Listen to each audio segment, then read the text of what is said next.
सभी सत्कारयोग पत्रकार दोस्तों, सबको सत श्री अकाल। वाहिगुरु जी का खालसा, वाहिगुरु जी की फतेह।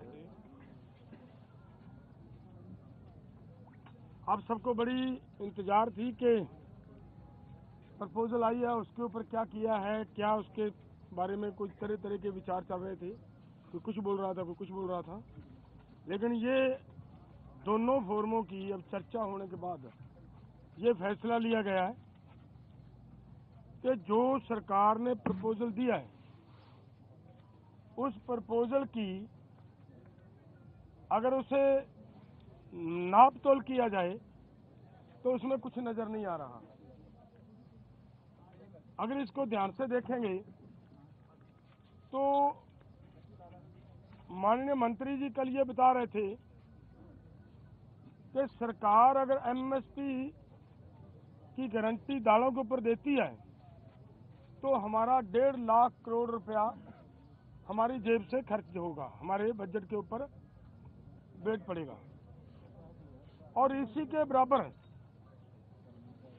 एक खेती माहर साउथ का प्रकाश कामारेड्डी जी के अनुसार केवल 1,75,000 करोड़ रुपया अगर सभी फसलों के ऊपर एमएसपी दी जाती है तो 1,75,000 करोड़ रुपए के अंदर वो काम चल सकता है। तो फिर अगर सरकार इतने पैसा लगा भी रही है तो ये 2-3 फसलों का बिकने की व्यवस्था बनाए और बाकी किसानों को ऐसे छोड़ दिया जाए, ये हमें उचित नहीं लग रहा। दूसरी बात मैं और एक कहना चाहता हूँ, देखिए हमारी गवर्नमेंट बाहर से 1,75,000 करोड़ रुपए का पाम ऑयल मंगवाती है और वो सभी लोगों के लिए, मनुष्यता के लिए, इंसानियत के लिए बीमारी का कारण भी बन रहा है, फिर भी उसे मंगवाया जा रहा है। अगर यही पैसा 1,75,00,000 रुपया देश के किसानों को तेल बीज फसलें उगाने के लिए और उनके ऊपर एमएसपी की घोषणा करे सरकार और उसके ऊपर खरीदी की गारंटी बनाए सरकार, तो 1,75,000 करोड़ से उधर के पैसे इधर आ सकते हैं। तो मुझे कहीं पे भी ये नजर नहीं आ रहा कि सरकार के ऊपर कहीं से किसी तरह का बोझ पड़ रहा हो। अगली बात मैं ये कहना चाहता हूँ कि जो मैंने कहा कि इसे अगर ध्यान से देखेंगे, स्टडी करेंगे तो इसमें कुछ नजर नहीं आ रहा। उन्होंने ये कहा कि उन लोगों को, उन किसानों को हम दालों के ऊपर और क्रॉप्स के ऊपर जो हमने 6 क्रॉप्स लिए हैं, 5 उनके ऊपर हम खरीदी की गारंटी करेंगे जो डाइवर्सिफिकेशन कर कर दूसरी क्रॉप्स को छोड़ेंगे। और मेरा इसमें कहने का मतलब है ये उन्हीं को देंगे जिन्होंने धान को छोड़कर मूंग को लगाया होगा। अगर जिन्होंने धान को छोड़कर मूंग को नहीं लगाया, अपने आप नेचुरल मूंग की बिजाई कर रहा है, उसकी खरीदी नहीं होगी। तो इसलिए इन सभी बातों से ये निकल कर आता है कि इसमें से कुछ किसानों को लाभ होने वाला नहीं है। हमारी मांग है कि पूरे देश के किसानों की 23 फसलों के ऊपर हमारी सरकार एमएसपी अनाउंस करती है। जो 23 फसलों के ऊपर एमएसपी की अनाउंसमेंट होती है वो इन्हीं के ही सीएसीपी की सिफारिशों के ऊपर होती है। और जब वो देती है सरकार हमें सीएसीपी के अनुसार एमएसपी का मतलब होता है मिनिमम सपोर्ट प्राइस को और गहनता से उसकी पड़चोल करोगे तो उसका मतलब ये होता है कि कम से कम आपको जिंदा रखने के लिए, आपको स्टैंड रखने के लिए एक सपोर्ट दी जा रही है। आपके लिए कोई भी उसमें इनकम देने वाली चीज कोई नहीं है उसमें, और वो भी देते हैं जब, और उसके ऊपर भी सारी फसलों की अगर हम ये मांगते हैं कि जितनी आप कम से कम भी दे रहे हो भाई, उतनी तो बिक जाए हमारी, उस रेट पे तो बिक जाए। और उसके लिए भी वो गारंटी का कानून ना दें, तो इसका मतलब देश का किसान इसी तरह लूटता जा रहे, तो वो हमें स्वीकार नहीं है। इसलिए इन सभी तथ्यों के हिसाब से हम दोनों फोरमों ने आज बैठकर चर्चा करने के बाद ये फैसला लिया है कि ये जो प्रपोजल आई है, ये प्रपोजल किसानों के पक्ष की नहीं है, किसानों के हित की नहीं है, और इसके अनुसार हम इस प्रपोजल को रद्द करते हैं। और बाकी बातचीत हमारे भाई साहब पंदेरी साहब कहेंगे। धन्यवाद। बोलो। हाँ, जैसा डल्लेवाल साहब जी ने बता दिया, भी हमने यकमुक्त इस प्रपोजल को रद्द कर दिया है।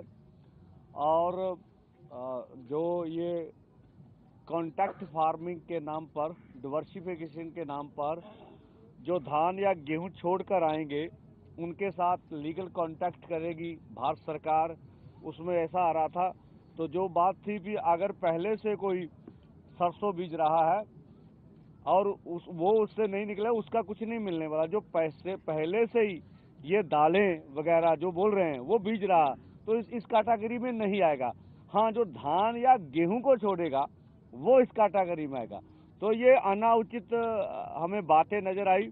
हमने इसलिए समय लिया कि पूरे भारतवर्ष के लोग ये ना कहें कि सरकार ने कोई प्रस्ताव भेजा है तो ये आराम से ठंडे मन से सोचते भी नहीं है, उसको ठुकरा देते हैं।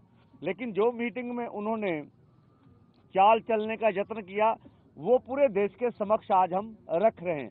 तो ये असल में सरकार की नीयत पे खोट है। अगर नीति अच्छी होती, नीयत साफ होती, तो वो ऐसा ना करते। तो जैसे हरि दामोदरन जी का भी जिक्र है, अभी एक स्टडी करता के लिया था, हरीश दामोदरन, उन्होंने भी कहा अभी भाई आप जो तेल बीज है 1,75,000 करोड़ का बाहर से मंगवाते हैं। तो यही अगर अब एमएसपी लीगल गारंटी कानून बना देंगे तो हमें नहीं लगता है कि इससे अधिक राशि की आवश्यकता है। तो हमारी मांग जो ही वही है कि सरकार एमएसपी गारंटी कानून 23 फसलों के ऊपर बना के दे, और जो फसलें रह जाएंगी उसके ऊपर स्टडी करने के बाद सभी फसलों के ऊपर हमें जो है एमएसपी लीगल गारंटी का कानून चाहिए। हम इसी स्टैंड करते हैं, इस पर ही आगे बात होगी। अब भारत सरकार बताएगी हमें कि उन्होंने कर्ज माफी के ऊपर का क्या क्या अभी तक स्टडी की है उन्होंने। हमने तो अपना विचार विमर्श करके आपको बता दिया कि हमारे मन में ये, हम इस प्रपोजल को रद्द करते हैं। अब कर्ज के ऊपर उन्होंने अपनी स्टडी करनी थी, वो क्या कर रहे हैं। जैसे गन्ने के ऊपर C2 प्लस 100% और C2 प्लस 50% का जो फार्मूला है, उसके ऊपर भारत सरकार क्या कर रही है। इसी के साथ जैसे WTO से हमने बोला भी खेती सेक्टर को आप बाहर निकालिए, जैसे नरेगा पे ऊपर बात थी कि 200 दिन और 700 रुपया दिहाड़ी, ये सब बातों के ऊपर मंत्री महोदय बोलकर गए थे कि हम भी दिल्ली जाएंगे और वहां से अपनी सरकार से विचार करने के बाद इनको बताएंगे। तो दूसरा, जैसे भारत सरकार विहार दिखा रही है मीटिंग्स में कि अगर इस प्रपोजल पे हमने बोला कर्ज के ऊपर बताइए, तो बोला पहले इस प्रपोजल पर आप अपनी बात करिए, आगे कर्ज के ऊपर बात करेंगे। और तो इस तरह की मीटिंगों में बातें चलती नहीं यार। हमने देखा जब से हम मीटिंगों में जा रहे हैं, भारत सरकार के नुमाइंदे 3 घंटे बाद में आ रहे हैं।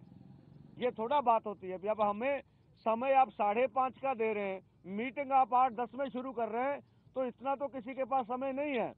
तो वार्ता अगर करनी है, जो समय आप देते हैं उसी समय, चलो 5-10 मिनट की कोई बात नहीं होती है आगे पीछे, तो वो हो जाना चाहिए। तो भारत सरकार की जो सीरियसनेस है वो मीटिंग शुरू होने के बाद ही पता चल जाती है। अभी बात हो जाने दीजिए।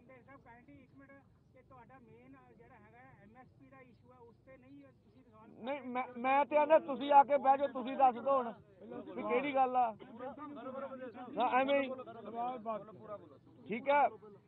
तो इस करके इसी तरह से जो अन्य मांगे हैं, उन मांगों के ऊपर ही अभी हमने सरकार से मांग रहे हैं आपके माध्यम से कि वो बताए भी उनका निर्णय क्या है।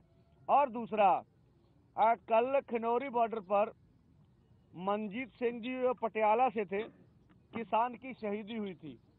तो पंजाब सरकार ने अभी तक उनका जो पार्थिव शरीर अस्पताल में पड़ा हुआ, ना तो उनका पोस्टमार्टम हुआ, ना उसको उचित राशि दी गई है। जो वादा था, हमने पंजाब सरकार को बोला था आप पॉलिसी क्लियर कीजिए कि एक नौकरी और 5 लाख। अभी तक माननीय मुख्यमंत्री जी का बयान तक नहीं आया कि उन्होंने पॉलिसी क्लियर की नहीं है। इस तरह से अगर बॉर्डरों पे किसान शहीद होते रहे और अस्पतालों में उनके पार्थिव शरीर इस तरह से पड़े रहे, तो ये मुझे नहीं लगता उचित होगा। तो ये पंजाब सरकार सोचे। और जिस तरह से पंजाब में 7 जिलों में नेट बंद किए गए हैं, तो स्पष्ट करना चाहिए पंजाब सरकार को भी उन्होंने भी लिख के दिया है या उनकी भी मंशा है। जिस तरह से सामने आ रहा भी डीसी पटियाला, उन्होंने सभी ब्रॉड बाइंडर को लिख के दिया है कि कोई मीडिया कर्मी हो, कोई भी हो, कोई ब्रॉड बाइंडर आपने देना नहीं है। तो वैसे कमर्शियल यूज के लिए जो नेट होता उसके ऊपर कभी भी कोई पाबंदी नहीं होती। हम पंजाब सरकार से भी स्पष्ट करेंगे, आपके डीसी ने केंद्र पे कहने के ऊपर लिख कर दिया है अथवा या पंजाब सरकार का निर्णय। अभी तक पंजाब सरकार ने स्पष्टता नहीं किया है कि ये जो पुल है, अगर ये पंजाब में आ रहा है तो आप इसका विरोध क्यों नहीं करते? आप बोलते हम लीगल नक्शा लेंगे, तो ले लीजिए। या आपका ऑपरेशन हरियाणा के साथ मिलकर चल रहा है, स्पष्ट तो कीजिए भी क्या हो रहा है। तो हम पंजाब सरकार से भी मांग करेंगे, जो हमने बातें उठाई उनको स्पष्ट कर दीजिए, ये बात क्या है, किस तरह की है। तो ये तरह की बातें हैं, पंजाब में नेट बंद नहीं होना चाहिए। मुझे नहीं लगता केंद्र सरकार के पास इतने अधिकार हैं। अगर स्टेट सरकार को पूछे बगैर उसका नेट बंद कर दिया जाए। और बच्चों की पढ़ाई, अब स्कूलों में पेपर हो रहे हैं, तो इसके लिए कौन जिम्मेवार है?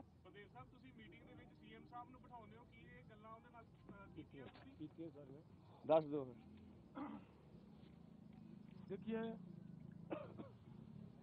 जिस समय सीएम साहब ਨੂੰ ਮੀਟਿੰਗ ਦੇ ਵਿੱਚ ਬਿਠਾਇਆ ਗਿਆ, ਉਸ ਦਿਨ ਬਿਠਾਉਣ ਦਾ ਮੇਨ ਕਾਰਨ ਹੀ ਇਹ ਸੀ ਕਿ ਭਾਈ ਤੂੰ ਸਾਡੀ ਸਟੇਟ ਦਾ ਮੁੱਖ ਮੰਤਰੀ ਆ, ਤੇਰੀ ਸਟੇਟ ਦੇ ਲੋਕ ਨੇ ਔਰ ਤੇਰੀ ਸਟੇਟ ਦੇ ਵਿੱਚ ਦੂਸਰੀ ਸਟੇਟ ਆ ਕੇ ਬੈਰੀਕੇਡਿੰਗ ਕਰਕੇ ਬੈਠੀ ਆ ਔਰ ਤੇਰੀ ਸਟੇਟ ਦੇ ਵਿੱਚ ਬੈਠੇ ਲੋਕਾਂ ਦੇ ਉੱਤੇ ਅਥਰੂ ਗੈਸ ਦੇ ਗੋਲੇ ਸਿੱਟੇ ਜਾ ਰਹੇ ਆ। ਇਦੋਂ ਵੀ ਕਹਾ ਅਸੀਂ ਇਹ ਵੀ ਕਿਹਾ ਕਿ ਅਥਰੂ ਗੈਸ ਦੇ ਗੋਲਿਆਂ ਤੋਂ ਅੱਗੇ ਲੰਘ ਕੇ ਸਾਡੇ ਉੱਤੇ ਮੋਰਟਾਰ ਦੇ ਹਮਲੇ ਕੀਤੇ ਗਏ ਇੱਥੇ ਲੋਕਾਂ ਦੇ ਉੱਤੇ, ਜੋ ਅਤੀ ਨਿੰਦਣਯੋਗ ਹੈ। ਇਸੇ ਲਈ ਬਿਠਾਇਆ ਸੀਗਾ ਕਿ ਅੱਜ ਸਾਡਾ ਮੁੱਖ ਮੰਤਰੀ ਇਹਦੇ ਵਿੱਚ ਆਉਣਾ ਚਾਹੀਦਾ। ਆ ਕੇ ਇੱਕ ਗੱਲ ਉਹਨਾਂ ਦੇ ਸਾਹਮਣੇ ਰੱਖੀ ਔਰ ਇਹਨਾਂ ਨੇ ਕਿਹਾ ਉਸ ਵੇਲੇ ਕਿ ਅਸੀਂ ਇਹਦੇ ਤੇ ਨੋਟਿਸ ਲਵਾਂਗੇ, ਲੇਕਿਨ ਅੱਜ ਤੱਕ ਕੋਈ नोटिस नहीं लिया गया। अगली गल मैं पंडेर साहब ये है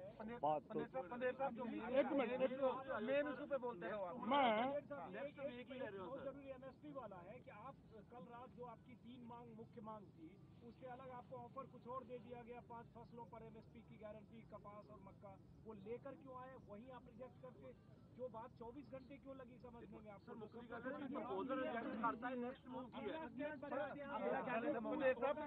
देखिए, इधर से मुझे लग रहा है आवाज अंजुम जी की आ रही थी। अंजुम जी एक मिनट रुकिए, मैं एक बात और कहनी चाह रहा था, वो भी आपकी बात का जवाब देंगे हम। मैं जो बात पूरी करनी चाह रहा था वो पूरी होने दीजिए, हमारा निवेदन आप सबको भाइयों को। देखिए, आज हरियाणा सरकार की ओर से उनके डीजीपी का बयान आया है और उसने ये कहा है कि हमने यहाँ पे किसी भी बॉर्डर के ऊपर ऐसा नहीं किया, कहीं पे हमने अथरू गैस नहीं छोड़ा, कहीं पे हमने किसी तरह की बेल्ट गन नहीं चलाई, किसी तरह का कोई ऐसा वैसा नहीं किया, ये कहा उन्होंने।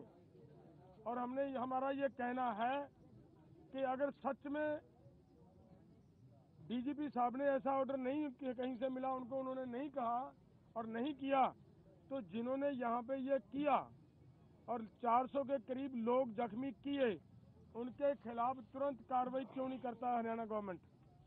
उनके खिलाफ कार्रवाई करनी चाहिए। और हमारा निवेदन है हमारी सुप्रीम कोर्ट को भी कि उनको तुरंत प्रभाव से सो मोटो लेते हुए इनके खिलाफ कार्रवाई करनी चाहिए, क्योंकि लोगों के ऊपर जैसे सभी पूरे देश के लोगों का अधिकार है शांतिपूर्वक अपना प्रोटेस्ट करने का, अगर ये प्रोटेस्ट करने भी नहीं देंगे तो इसका मतलब देश की लोकतंत्र को बहुत खतरा है, खतरे में जा रहे हैं हम। अब अगला कदम क्या होगा?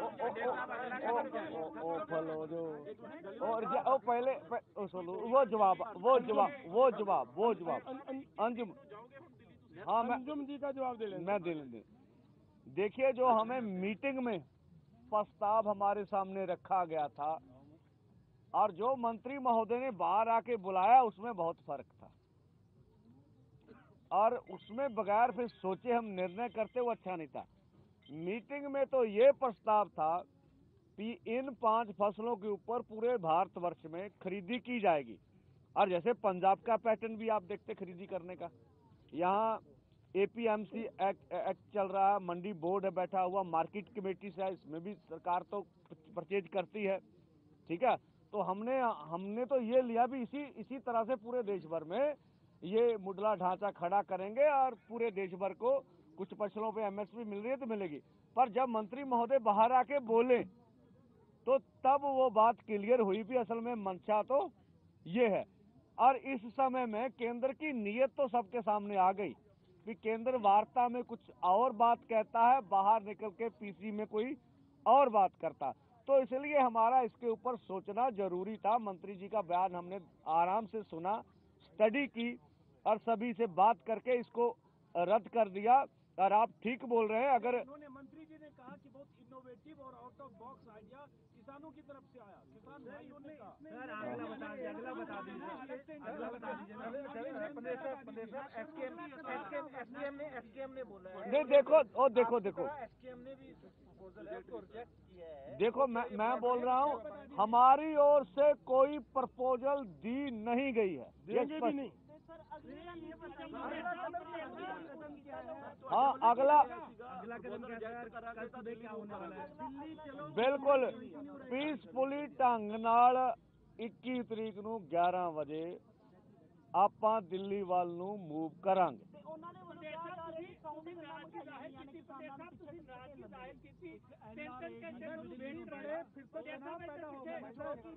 DB ਦੇ ਕਰੀਬ ਉੱਚੀ ਆਵਾਜ਼ ਛੱਡਦੇ ਨੇ, ਜਿਸ ਦੇ ਨਾਲ ਲੋਕਾਂ ਨੂੰ ਇਰੀਟੇਸ਼ਨ ਹੋ ਕੇ ਪਿੱਛੇ ਹੋਣਗੇ, ਉਹਦੀ ਕੀ ਤਿਆਰੀ ਹੈ ਕਿਸਾਨਾਂ ਨੂੰ? ਦੇਖੋ, ਅਸੀਂ ਸਰਕਾਰ ਨੂੰ ਅੱਜ ਵੀ ਅਪੀਲ ਕਰਦੇ ਆਂ, ਕੱਲ ਵੀ ਕਰਦੇ ਆਂ ਵੀ ਐਡਾ ਵੱਡਾ ਦੁਨੀਆ ਦਾ ਅੰਦੋਲਨ ਆ, ਉਹ ਟੇਬਲ ਤੇ ਬਹਿ ਕੇ ਸਾਡੇ ਮਸਲੇ ਕਰਦੇ ਹੱਲ।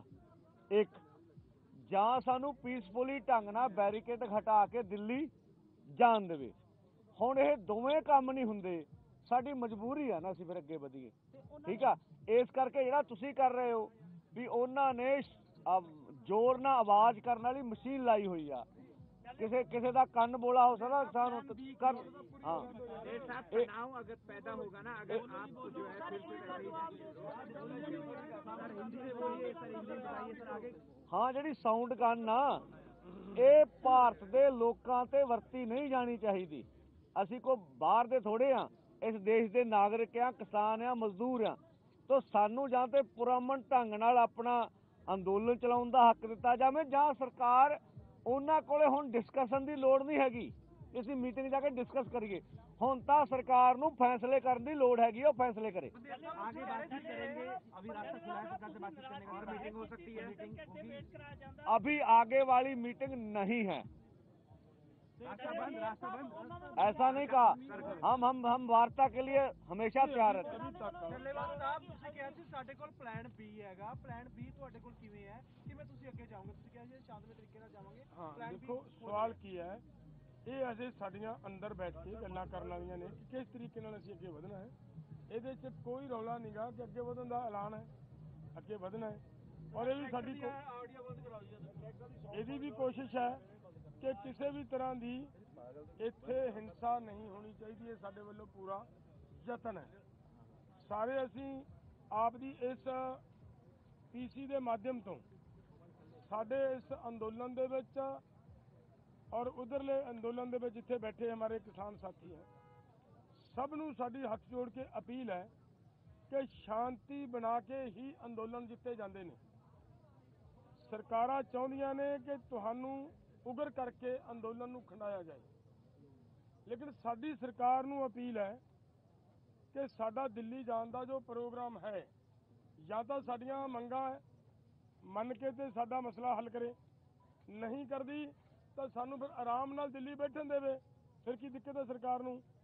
ਦਿੱਲੀ ਕਿਹੜਾ मतलब एक ਕਿਸੇ ਸਰਕਾਰ ਨੇ ਕੋਈ ਬਹਿਤਾ ਕਰਾਈ ਨਹੀਂ, ਉਹ ਤਾਂ ਪੂਰੇ ਦੇਸ਼ की ਦਿੱਲੀ ਹੈ ਜੀ। ਤੁਸੀਂ ਵੱਖਰੀ ਥਾਂ ਮੰਗੀ ਸੀ ਦਿੱਲੀ ਬੈਠਣ ਲਈ, ਅਗਰ ਨਹੀਂ ਮਿਲਦੀ ਹੈ ਤਾਂ ਫਿਰ ਉਸੇ ਤਰ੍ਹਾਂ ਸਿੰਘੂ ਬਾਰਡਰ ਵਗੈਰਾ ਟਿਕਰੀ ਵਗੈਰਾ ਬੈਠੂਗੇ ਜਿਵੇਂ ਪਹਿਲਾਂ ਉਹ ਬੈਠੇ ਸੀ? ਦੇਖੋ ਅਸੀਂ ਤਾਂ ਜੰਤਰ ਮੰਤਰ ਮੰਗੀ ਸੀ, ਵੱਖਰੀ ਕੋਈ ਨਹੀਂ ਸੀ ਮੰਗੀ ਹੈਗੀ। ਹੁਣ ਜੰਤਰ ਮੰਤਰ ਤੇ ਸਰਕਾਰ ਨੇ ਕੋਈ ਦੱਸਿਆ ਨਹੀਂ ਹੈਗਾ। ਹਰਿਆਣਾ ਪੁਲਿਸ ਆ ਕੇ ਜਾਣ ਦੇਗੀ ਧਰਨਾ ਤੇ ਮੀਟਿੰਗ ਆ ਇੱਕੋ ਟਾਈਮ ਤੇ ਨਹੀਂ ਹੋ ਸਕਦੀ। ਅਗਲੀ ਵਾਰ ਜਦੋਂ ਆਓਗੇ ਤੇ ਧਰਨਾ ਖਤਮ ਕਰਕੇ ਆਓ, ਆਪਾਂ ਤੁਹਾਡੀ ਮੰਗਾਂ ਮੰਨ ਲਾਂਗੇ। ਦੇਖੋ ਇਸ ਰੂਪ ਵਿੱਚ ਤਾਂ ਨਹੀਂ ਗੱਲ ਆਈ। ਚੱਲ ਜੇ ਤੁਹਾਡੇ ਕੋਲ ਸੋਰਸ ਕੋ ਵੱਖਰੇ ਨੇ, ਐ ਨਹੀਂ ਹੁੰਦਾ। ਅਸੀਂ ਹਮੇਸ਼ਾ ਅੰਦੋਲਨ ਦੇ ਵਿੱਚ 3 ਵਾਰੀ ਸਰਕਾਰ ਆ ਗਈ, ਠੀਕ ਆ, ਤਾਂ ਉਹਨੇ ਗੱਲਬਾਤ ਵੀ ਕੀਤੀ ਹੈਗੀ ਆ। तो इस करके जो इस किस्म की अप्रोच किते केंद्र की हैगी आ, तो मैनूं लगदा है कोई लोकतांत्रिक तरीकाकार नहीं हैगा। सर 21 तारीख को अगर आप जाएंगे 11 बजे तो फिर जो वायलेंस होगा उसकी जिम्मेदारी किसकी होगी? आप बताइए, ये जो बैरिकेड लगा आपको इसका वायलेंस नहीं दिखता है? जो बाहर 25,000 अर्धसैनिक फोर्स लगे उसका वायलेंस नहीं दिखता है? हम तो अपनी तौर से वायलेंस नहीं करेंगे। अब स्टेट वायलेंस करना चाहता उसकी मर्जी है, हम नंगे हाथ हैं भाई, करेंगे। लेकिन आप बैरिकेडिंग तोड़ेंगे तो वहाँ सैकड़ों पुलिस वाले सुरक्षा कर्मी, उनकी ड्यूटी ऊपर से लगाई गई है तो अपनी ड्यूटी निभाएंगे, तो फिर हिंसा और टकराव होगा ना पंडित साहब। ये जिम्मेदारी तो फिर आप लोगों पे भी आएगी। देखिए, हमारा बैरिकेड तोड़ने का अनक का सवाल है ही नहीं, हमारा दिल्ली जाने का अनक का सवाल है ही नहीं। हम तो मांग मनवाना चाहते हैं, और अगर कुछ सुनता नहीं है कोई स्टेट तो हमारी मजबूरी भी तो है ना।